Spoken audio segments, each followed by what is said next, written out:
Hello Brovers, kali ini kita akan lanjutin konten BDSM lagi, yaitu breakdown detail story movie. Yang kemarin itu kan udah Crow Zero pertama, sekarang lanjut ke Crow Zero yang kedua. Tanpa berlama-lama lagi, Ikuzo. Ini dia, BDSM Crow Zero 2 and welcome back to Clip on X. Film dibuka dengan Takia Genji yang masih tidak terima dengan kekalahannya waktu di ending film pertama. Ia kembali berusaha menghajar Rindaman, namun akhirannya tetap sama.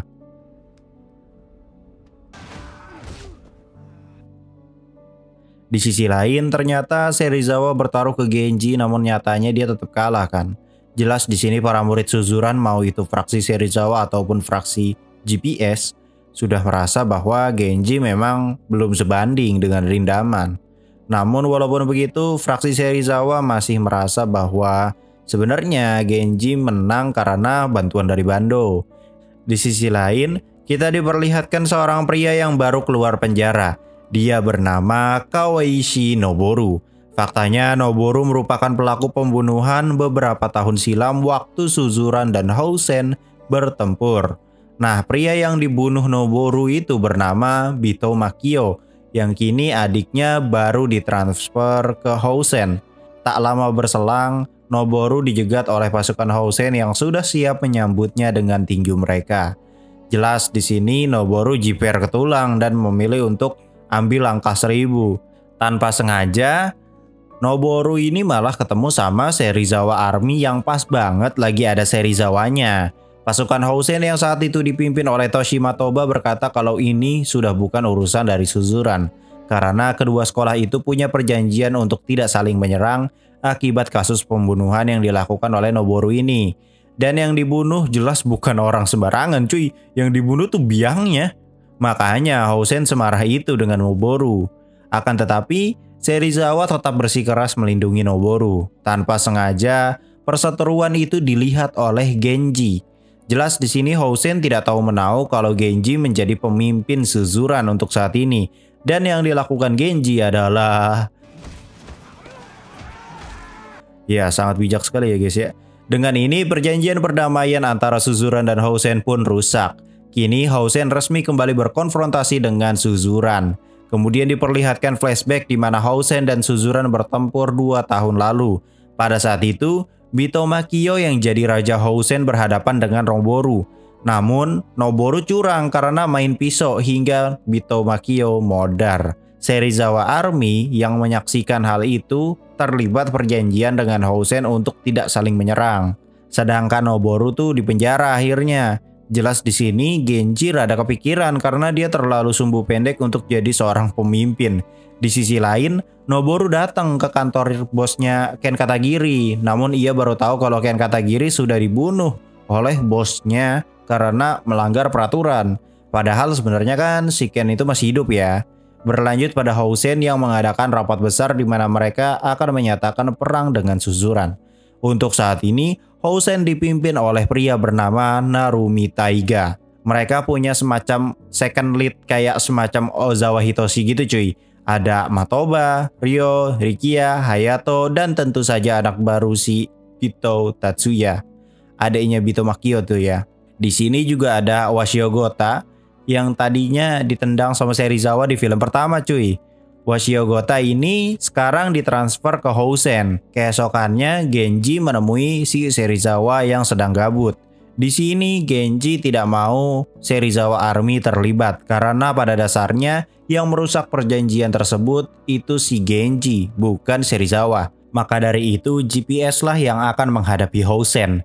Di sisi lain, pihak Housen kedatangan Tatsuya Bito yang memang sebelumnya dia dipanggil sama Narumi Taiga untuk diajak balas dendam ke Suzuran. Namun Tatsuya menolak karena Suzuran itu emang kuat banget. Bukan hanya sekadar Suzuran pernah curang, tapi dia diklaim lemah gitu. Bagi Tatsuya, kesalahan Suzuran pada masa itu ya hanya ide bodoh dari Noboru aja. Jadi Noboru yang cemen atau goblok gitu. Sedangkan Suzurannya sendiri tidak pernah berubah. Sekolah itu akan tetap jadi yang terkuat. Berlanjut pada Noboru yang ternyata mendatangi Ken Katagiri di sebuah pelabuhan. Ya, ternyata Ken menetap di sana dekat dengan lokasi ia dibunuh oleh bosnya. Kini ia hidup menjadi seorang nelayan tanpa bayang-bayang Yakuza. Keesokannya si Makise yang sedang kampanye fraksi GPS malah diledek oleh salah satu murid. Dan yang terjadi adalah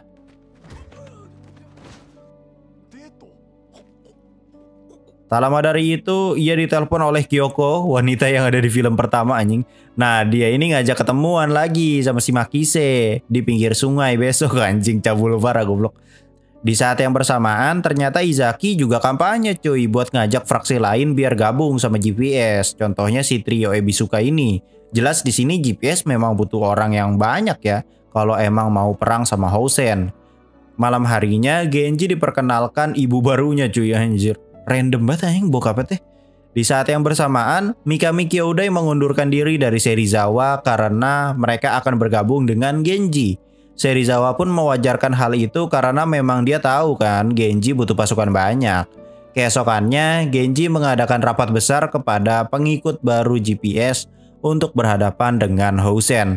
Namun Makise tidak hadir.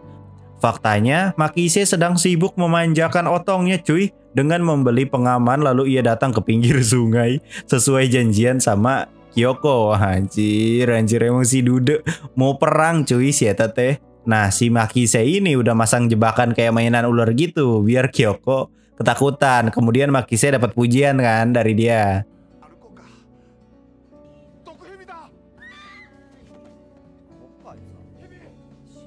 Sejauh ini rencana si botak ini berjalan lancar cuy.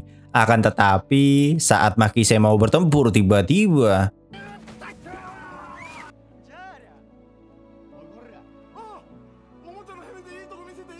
di saat yang bersamaan para pasukan Housen yang dipimpin oleh beberapa second lead-nya menghajar Serizawa Army dan juga pasukan GPS namun tidak dengan pemimpin mereka. Ya, malah second lead tiap fraksi yang kena cuy imbasnya. Padahal yang merusak perjanjian itu hanya Genji. Di sini kita bahkan bisa melihat kemampuan dari Ryo yang ternyata bisa mengalahkan Sutsumo, sang ahli judo dari Serizawa Army dengan mudah.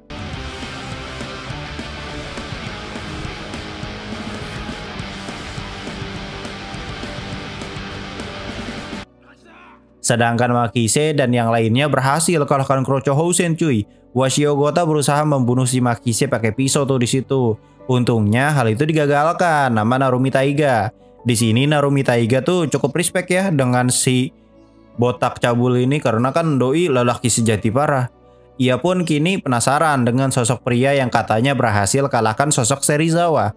Keesokannya Genji sudah mulai emosi karena semua pasukannya kena kroyok cuy. Walaupun ada beberapa yang masih kuat gitu kayak Makise, Chuta dan yang lainnya, Izaki juga gitu kan. Tapi Izaki pun mengatakan kalau dia ini selama ngikutin Genji itu karena dia tuh percaya sama Genji bakal jadi pemimpin yang hebat. Izaki juga mempunyai sebuah planning baru untuk kalahkan Housen. Di sisi lain, si Tokaji melaporkan kejadian semalam juga karena dia kena kroyok juga cuy. Namun tak lama dari itu Izaki datang untuk menantang Serizawa dengan taruhan. Jika Izaki menang, maka Serizawa harus membantu GPS untuk mengalahkan Housen. Terjadilah pertarungan lelaki sejati di sini.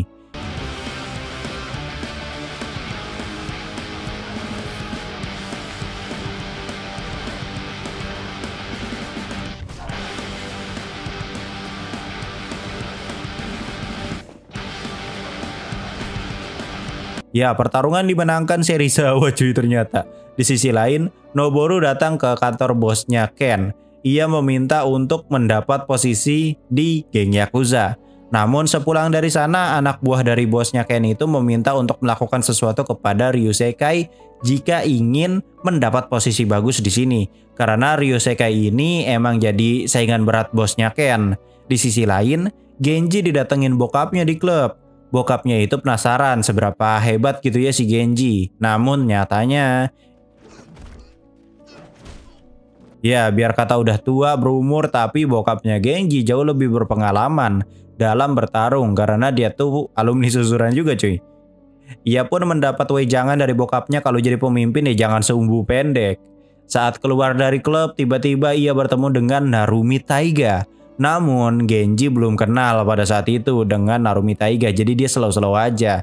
Sedangkan Narumi kayaknya sih udah tahu ya kalau itu Genji. Karena dari awal dia emang udah penasaran banget dan mencari tahu siapa orang yang mengalahkan Serizawa. Namun tak lama berselang ayahnya Genji masuk rumah sakit akibat diserang oleh seseorang. Genji pun merasa bersalah karena selama ini dia tidak peduli dengan ayahnya. Di sisi lain, Noboru tetap ditugaskan untuk membunuh Ryusekai. Ya, orang yang menyerang bokapnya Genji itu adalah Noboru cuy. Berita bos Ryusekai ini didengar oleh Shiken ternyata. Ia pun langsung bergegas untuk pergi ke kota. Keesokannya Genji kembali berhadapan dengan Rindaman untuk bisa dapat menyatukan Suzuran.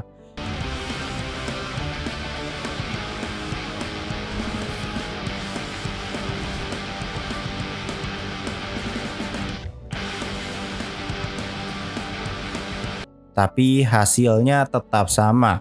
Genji kalah tenaga jauh cuy dari Rindaman. Malam harinya, Washiogota yang habis diusir Narumi datang ke Suzuran. Faktanya dia itu membakar sekolah Suzuran secara diam-diam. Dan secara tidak langsung ini menjadi gejolak besar bagi Suzuran dan Housen yang sedang berkonflik. Genji yang baru pulih makin puyeng gara-gara masalah ini jadi semakin besar. Sekolah cuy dibakar ini teh. Jelas di sini Genji semakin marah besar, namun ia juga menutupi itu dari semua orang termasuk Serizawa. Tokyo pun kesal pada Genji di sini.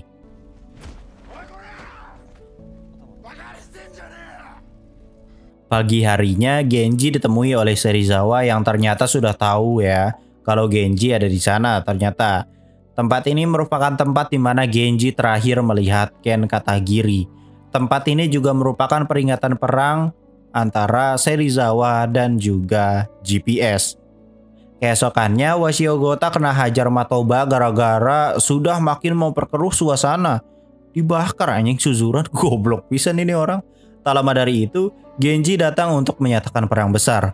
Housen tidak perlu keluar untuk berperang karena Genji berjanji akan menghancurkan Housen di kandangnya sendiri. Gelo. Setelah dari Housen, fraksi GPS kembali mengajak trio Ebisuka untuk berperang bersama, namun mereka menolak karena menurut mereka ya ini tuh konflik GPS dan yang nyari gara-gara tuh Genji. Kenapa mereka harus ngebantu gitu kan?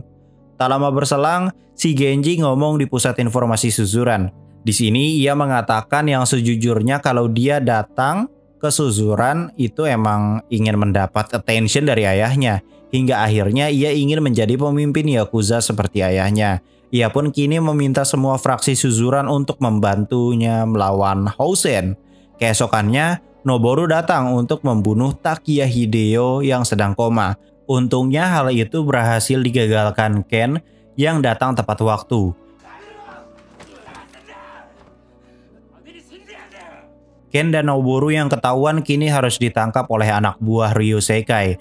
Akan tetapi, hal itu dibatalkan oleh Takiya Hideo yang kini sudah siuman.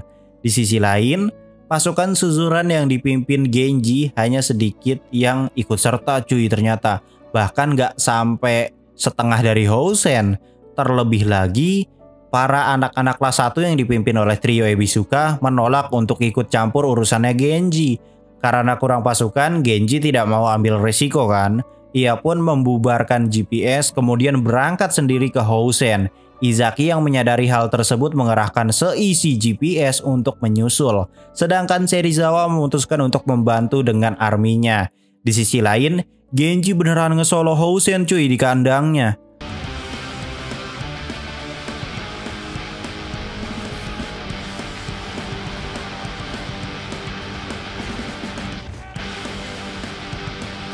Tak lama dari itu, Serizawa Army dan GPS datang membantu. Terjadilah perang sumbu pendek di sini.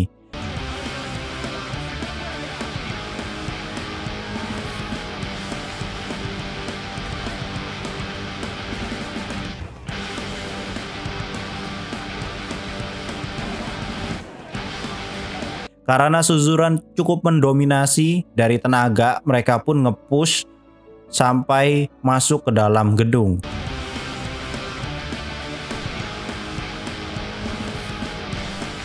Di sini si Genji diberikan jalan oleh anak GPS maupun Serizawa Army untuk masuk sampai puncak.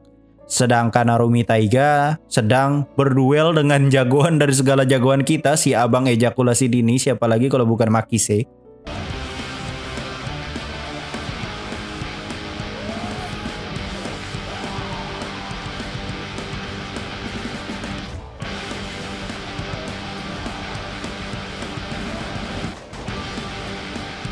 Setelah mengalahkan Makise, si Narumi ini cabut ke atas sesuai planning, sedangkan para aliansi GPS membuka jalan sampai akhirnya Genji berhadapan dengan Narumi di rooftop, sedangkan Serizawa sendiri berhadapan dengan Ryo yang merupakan orang yang sudah menghajar Sutsumoto.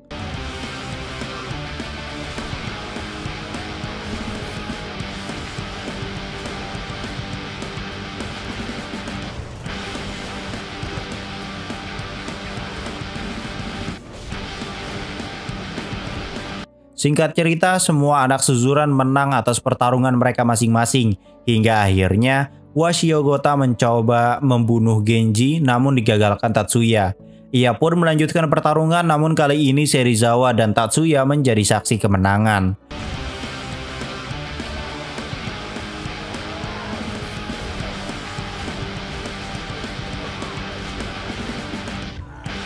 Pertarungan diakhiri dengan kemenangan Suzuran.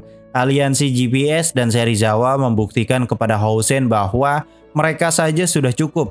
Bayangin, cuman bocahnya Genji sama Serizawa yang ngehantem Housen satu sekolahan di kandangnya pula cuy. Washio pun tetap diterima di Suzuran. Singkat cerita, mereka semua akhirnya lulus tuh, geng-gengnya Genji dan juga Serizawa. Menjelang kelulusan, Genji akan bertarung sekali lagi dengan Rindaman. Pertarungan pun dimulai.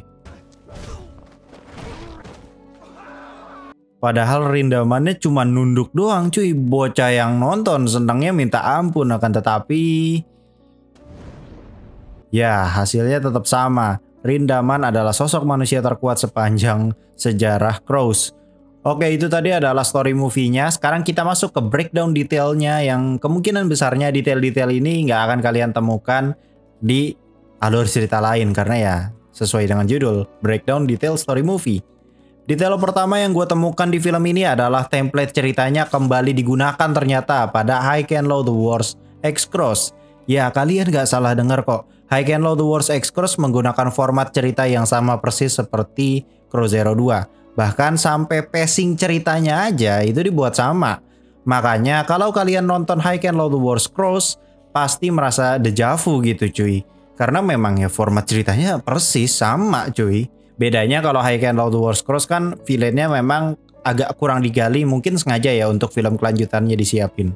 Nah, buat kalian yang belum nonton High Can Low The Wars Cross, udah pernah gua buatin alur ceritanya lengkap, itu 30 menit lebih, lengkap detail pokoknya. Kalian tonton aja, di situ ada breakdownnya juga cuy setelah itu. Contoh gerakan gerilya yang dilakukan Housen sangat mirip seperti yang dilakukan Kidra dan juga aliansi Yamagai. Bahkan sampai karakterisasi dari High Can Low The Wars Cross menggunakan format Cross Zero, di mana satu sekolah itu kan nggak kegendong satu orang doang kan. Namun terdapat fraksi-fraksi lain dengan keunikan dan kemampuannya masing-masing. Jadi penontonnya tuh bisa milih gitu, lu mau suka yang mana kayak gitu. Contoh Full Time Oya, itu kan formatnya dibuat sama kayak Suzuran sebenarnya kan ya. Ada yang orangnya bercanda mulu, ada dua bersaudara pastinya tuh. Ada yang terpintar sama ada yang terkuat. Coba aja kalian lihat GPS, pasti langsung dijavu sama Oyako yang sekarang. Itu sebabnya gue merasa bahwa High Can Low yang sekarang nih, yang fase 2, secara karakterisasi menurut gue jauh lebih baik dari yang sebelumnya. Karena ya lebih rapih aja gitu, lebih enak dilihatnya. Kemudian ada detail callback yang kerasa banget itu pas fraksi GPS dan Serizawa Army saling bahu-membahu untuk membuat pemimpin mereka bisa sampai ke lokasi sesuai perjanjian. Jelas adegan ini sebenarnya menjadi referensinya High Can Low The Wars Cross kemarin saat para fraksi Oya dan juga Housen bersatu buat lawan Korocho 3 aliansi di gedung Senomon. Kalau kalian ingat pasti scene-nya banyak banget yang mirip, bahkan yang di lorong-lorong itu tuh anjir sampai Angle kameranya sama cuy. Detail berikutnya yang gue dapatkan adalah sosok Rindaman masih menjadi yang terkuat se-Universe Cross. Ini dibuktikan dengan semua penonton Genji kegirangan melihat si Rindaman kena pukul sampai mundur. Itu sudah jelas bahwa saking kuatnya dan susah dikalahkannya, Rindaman ini tuh baru kayak begitu aja, orang-orang udah pada kegirangan gitu. Detail berikutnya yang gue dapatkan itu lagi-lagi ini kayaknya emang terinspirasi dari Stan Lee ya. Jadi ada adegan cameo dari Hiroshi Takashi. Waktu itu kalau nggak salah pas Takiya Hideo itu baru keluar klub dari klubnya langganan Genji itu. Detail terakhir ada pada lokasi Housen Academy. Ya, berbeda dengan Suzuran, lokasi syuting Housen Academy masih beroperasi sampai saat ini. Gua ulangin sekali lagi, Housen yang dulu gitu ya, itu masih ada sampai sekarang. Sekolah itu bernama SMA Teknik Suchiura. Letaknya berada di kota Suchiura, Jepang. Sedangkan Suzuran sendiri kan seperti yang kalian tahu, di film Cross Zero 1, 2, Explode sampai Heiken Road to Wars Cross itu beda semua lokasinya. Jadi kalau misalkan kalian yang mikir, oh nih ada yang digusur, ada yang ini, ada yang ini, ada yang ini, sebenarnya kayak simpang siur gitu kan. Sebenarnya nih gue konfirmasi sekarang, dari Cross Zero 1, 2, 3 sampai yang Heiken Low Cross itu beda semua cuy lokasinya. Bahkan ada beberapa adegan yang pakai CGI, pakai green screen cuy. Nah kalau lokasi Suzuran ini nanti bakal gue breakdown terpisah aja ya, karena kayaknya cukup panjang, karena banyak banget cuy ya lokasinya. Siapa tahu bisa jadi lokasi tempat wisata gitu kan ya, karena kan beberapa bangunannya memang sudah terbengkalai. Oke, itu tadi adalah breakdown detail story movie dari film Cross Zero 2 yang akan kita lanjut lagi ke Cross Explode, yang dimana itu film kayaknya dibenci banget, tapi kayaknya gue akan kasih sisi positif yang gue yakin kayaknya setelah lu nonton video gue nanti yang Cross Explode, lu bakal jadi suka sama Cross Explode. Seperti apa sisi positifnya? Nanti tungguin aja. Terima kasih yang sudah subscribe, aktifkan juga loncengnya. Gue Clipon X pamit undur diri, and I'll come see you next time.